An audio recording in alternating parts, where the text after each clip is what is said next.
Hello, my name's Chris Temple, and you are watching Indie Rebel Hollywood Effects without a Hollywood budget.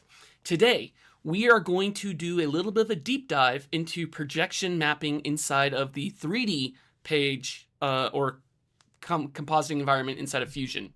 This also works in the DaVinci Resolve version as well. I'm using the standalone because one, I have it, and two, I get better performance off of it this way. So just know if you do this inside the Resolve page, it might get a little bit laggy, but that's all right. So let's take a look at what we're going to do. I won't keep you in suspense any longer. And we can see we've got a nice camera shot coming across the beach and the water. We've got the island text here, so I'm going to show you how we do 3D text and how I staggered it off this way and created a really nice look with it. But the biggest thing to note is look at all the parallax that we have. It's an actual 3D space, even though this only came from a single still image. And if I zoom back out here, you can see that we have a camera that's acting as a projector. And then I have another camera that's our movie camera that's actually doing the filming of the shot. And so we're going to go ahead and recreate this. So let's start off by going File, New, because I'm starting a new comp.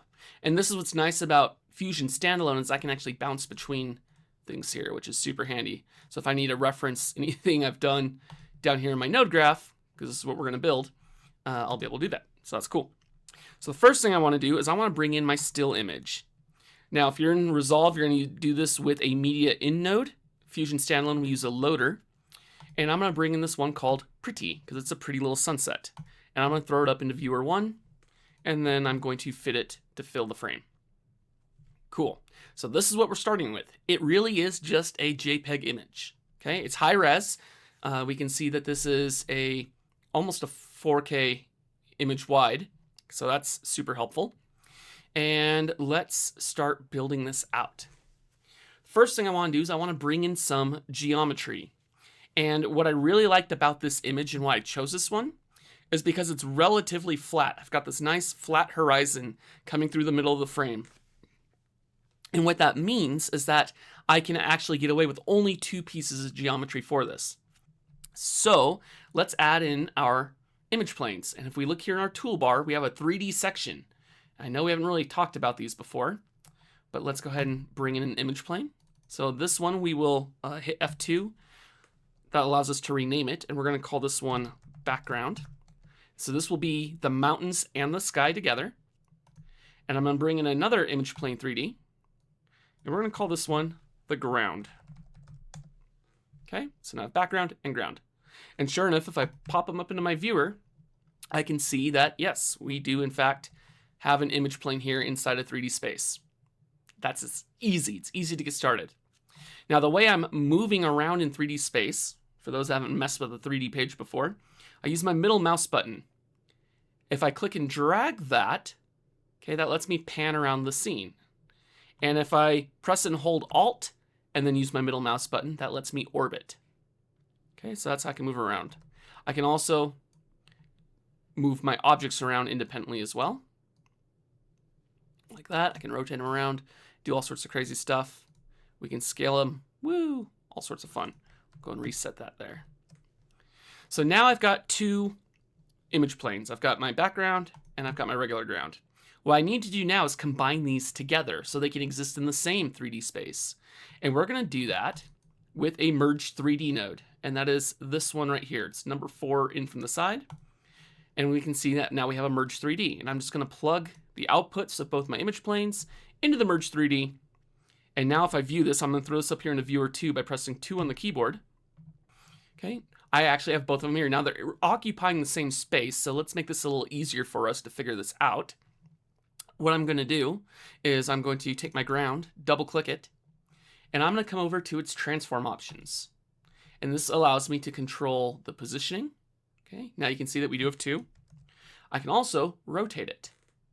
So if I rotate on X by 90 degrees, now it's nice and flat, and that becomes the ground. Now I want to load my other image back up here for now. And let's orbit around and take a look, and we can see that I have 2 planes intersecting each other, which is exactly what I wanted to do. Now this is going to be awfully tiny, so I'm also going to scale them up first. So I'm going to take my ground, I'm going to come down to scale, and if I try to slide it, it stops at 5, and that's really not a whole lot bigger. So I'm just going to make it 50. We'll get rid of that decimal point. I'm gonna do the same for the background as well. Go to my transform, go to my scale, and make that 50. Now we're starting to get somewhere. Next thing I want to do is I actually want to set this up for projection. So I'm going to take my image and I'm going to add a camera, and that's this button right here. Bonk. Now I have a camera. And I'm going to rename my camera to projector. Hit OK. With that selected, what I can do is come in here and start playing with my settings. And I want to do a few things. First, notice I have some extra camera settings because the image is going into the camera. Okay, if this is disconnected, I only have access to basic controls and my transform options. But by connecting an image to it, now I have access to a bunch of other things. I'm going to go down to control visibility. I'm going to turn off the frustum, which is this blue line coming off of it. Boop. And the other thing I want to turn off is my far clipping because it's annoying. I'm trying to keep this as clean as possible. Okay, I'll keep the view vector, which is a line, because that tells me where the camera's pointed. Now, if I go into projection, enable camera projection, and we want to make sure we change projection mode to texture. Okay, and we can go ahead and just move the camera back a little bit. Now we're ready to start putting this together. And I'm also going to take my background, and I think we'll slide this over here to the end like that. And then we'll make sure that this is actually intersecting for now. Boop. And lower it down a little bit. And you'll see why here in just a moment. But that is starting us off great. So I need to connect my camera into the Merge 3D. Okay, so it's in the scene now. I'm also going to go and turn off that backdrop. We're going to click on our projector, go to Image, and disable Image Plane. So now I'm keeping that nice and clean. But where is my materials? Why do I not see anything on it? Because we haven't given our image planes a texture. So I'm going to, right below them, click once, and we're going to add in a catcher. In this catcher, once we plug it in, we'll start with the background first. Check it out. We can see that it is being projected from the camera. And I can do the same to the ground. Now the ground was too far out of the way, so we're going to go and bring it up, and now we can see it's appeared. And what I want to do is I want to make it so the horizon lines line up and they match. Right now they don't. You can see it comes across. Let's see if I drop it down so you can see. There we go. It comes across and then starts going up. So I just want to move my ground up until that horizon lines up. Somewhere right around there. That's pretty close. Now I can see that it's been cut off a little bit here. So we can take our background, we can actually rotate that in 3D space. And we want to rotate it along the y-axis. And I'm just trying to match the angle. Go back to our transform. Doop, doop, doop, and about like that. And that is going to be pretty darn good, I think. Cool. So now with this amalgamation of nodes, we've done our projection mapping. The next thing I want to do is I actually want to make sure that I can send this out and have a final output that I'm looking at. So I'm going to take my Merge 3D, and we're going to add a Renderer 3D. And I'm going to load my renderer into Viewer 1. And by default, we should not see any changes because it's literally looking at the same camera that's projecting it. So what we want to do is we want to add a second camera that's going to be the camera that gets moved around the scene, and leaving the projector in place. Okay, I want that projector to stay locked exactly where it is. So I'm going to take my projector, and we're going to lock it. Up here in the top of the inspector, there's a little tool you may not have used before, and it looks like an open lock. If I click that, bonk, now I can't move that camera anymore. Okay, it's locked off. It won't let me do anything, which is good. I don't want to mess it up. So let's up here add another camera. Drag that in our Merge 3D. We can see it in the scene. I'm going to rename this one to just camera. Cool. With this camera, I can move it around. Whoops, that's moving everything. Just the camera. Okay, and I can change my shot. Now, why can't I see it? Because I have to come into my renderer and tell it to use which camera. Boom, there we go. Now, if I come back to my camera and I move it around, check that out. And you can see that we've got nice parallax and all that cool stuff. Now, the reason why we're getting a little tearing down here at the bottom is because my ground plane isn't coming out big enough. It's not stretched enough towards camera. Okay, if I start it right around here, I can maybe get away with it. Now, so if I did want to start it further back, I would just have to scale up the ground plane. And we can do that. So maybe I do want to use it all from here. We can go to our ground. And we'll make this one maybe 75. Okay, now let's come back to our camera. Hey, that's working great. So let's make this a little more interesting now, because this is cool on its own, but we want to do motion graphic stuff, right? So we're going to add a word to this thing here. 3D text. So I want to put my camera up so I can find it easy. And I'm going to click off to the side, and we're going to add a text 3D node. We add that into our merge, like so. Okay. And we're going to say island life, just to mix it up a little bit more from what I did originally. I'm going to come down to my extrusion controls. Okay, so see there's a little drop down, and we're going to change our extrusion depth. So I'm going to make it extruded, and I can see it here, and there it is right down here. Whoop, like that. And I want to drag this down. Actually, let's scale that up first too. We're going to change the size, make it kind of big, like that. And I want to drag it down till it just starts to clip into the ground. And I'm looking at the S in my other viewer to see when that happens. Boop, just before it clips, like that. So now we can see that our text is sitting on that ground plane. Very cool. Let's go ahead, and if you notice, I had a kind of a slight rotation to it in here, and all the letters are rotated. So let me show you how to do that, because that's actually kind of a cool technique I haven't heard anybody talk about before. We're going to go into our text 3D, and we have a layout, transform, and another transform. But what's cool is this first transform lets me do it based upon words, characters, or lines. So I'm going to leave that one on characters. I'm going to use the other transform over here to rotate it along my y-axis. So I can shift it sideways like that. Okay. And then maybe push it back to the side and back this way. Too far, too far, too far. Just so it's about where I want it to be. If we go back to the other transform where we have characters, now if I rotate these, I'm rotating the individual characters. And so I just want to face these kind of towards the front like that. Okay. So that lets me rotate characters individually. I mean, you can take them as far as you want. Okay. Or we can also rotate the word as a whole. So I might really jack those to there and then come back into this one and rotate it even more. Something kind of like that. Makes it fun. And fun is good. All right, cool. So we're off to a good start. What I also want to do now is light this so I can put this in and shade it and all that good stuff. So we're going to add a light, and I have a spotlight. Add the spotlight, add it to the merge, and we can see that it's appear in our 3D space. So that's good. And what I'm going to do is just kind of back this up a little bit. And then I want to point it towards my text. So I'm going to use my transform. And guess what? Rotate. Let's rotate it so it's kind of towards it. Let's back that up a little bit more. And then I also need to point it down as well. So we're going to come in here and rotate it along X to knock that down. Now we're not seeing it yet. Why? Well, we have to enable our lights and our shadows. So I'm going to go into my renderer 3D, enable lighting. Okay, I can see it's starting to work.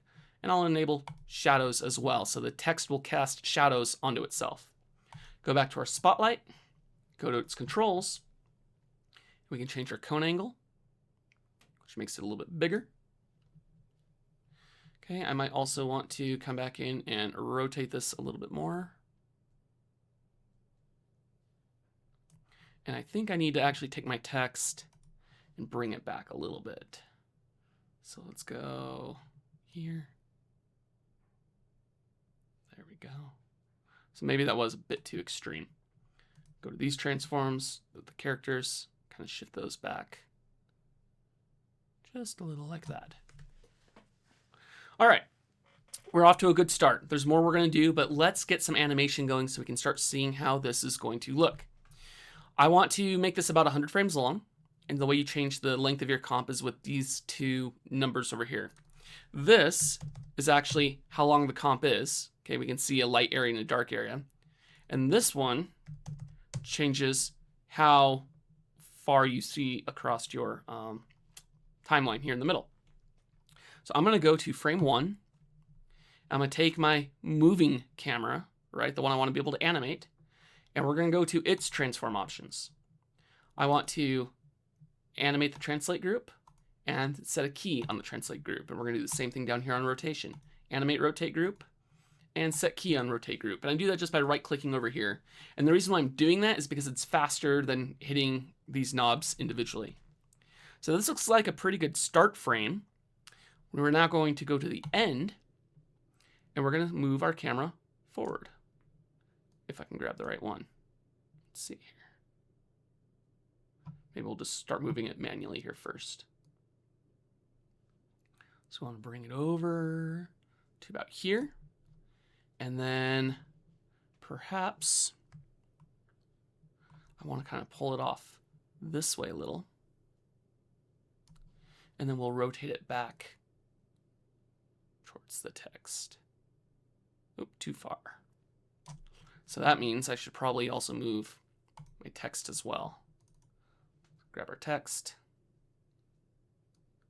Slide that back to about there. And we're just trying to come up with something that's going to look good. Now, if I start scrubbing through, we can see that that is, in fact, working. And it's working exactly the way I want it to, which is awesome. I still think my text is a little bit off too much. I want it to really look good here by about frame 75. So we'll just come and tweak this some more. Yeah, that's a little better now. So let's go ahead and watch this and see what we got. Okay, not too bad.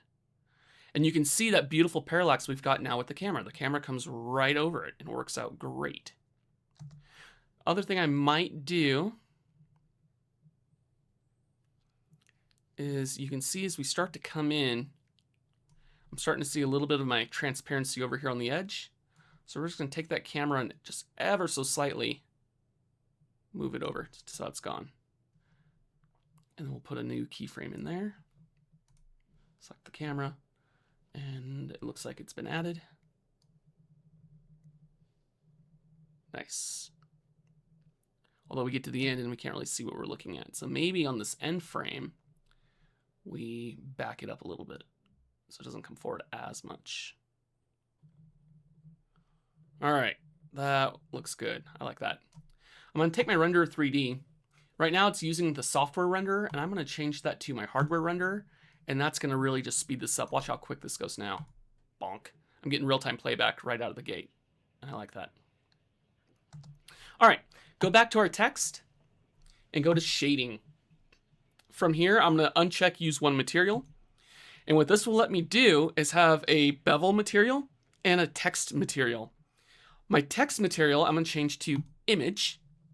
And I'm going to use the same start image as the image for the text. Let's see here. There it goes. Okay, so now we can see that's been applied. And the other thing I want to do is come down here to the mapping level and make that for the whole word.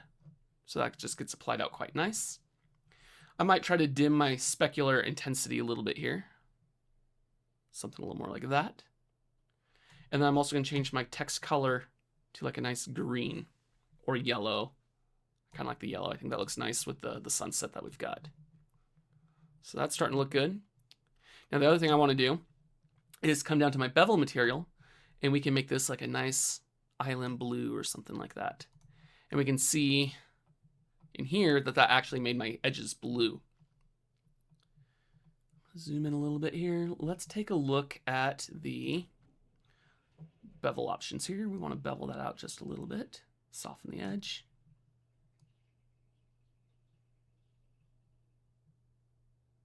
Like that. Okay, that's looking pretty good. So you can see this is a real easy way like if you're trying to do like a title sequence or something like that, and all you've got is still images, we can still create something that looks kind of cool, and it's not something people see every day. It's a final effect I might do. Let's throw a glow on this. So I'm gonna take my renderer 3D, and we're gonna add a glow. Let's go and view it. A little too much, so we'll turn the glow amount down, and the glow size up. Just kind of softens it, gives it a little bit of that dreamy feel. Let's check it out again.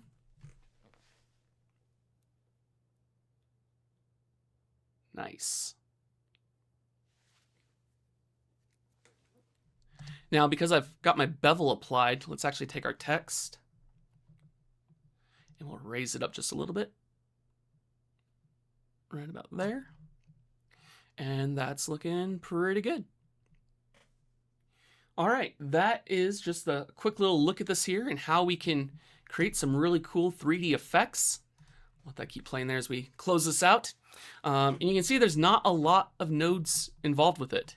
The most important thing is that you have a projection camera and we have a catcher added to our image planes. And you can do this with any photo that you want. I just thought this one looked kind of cool for it. But yeah. So I hope you guys have enjoyed. Don't forget to like, comment, and subscribe.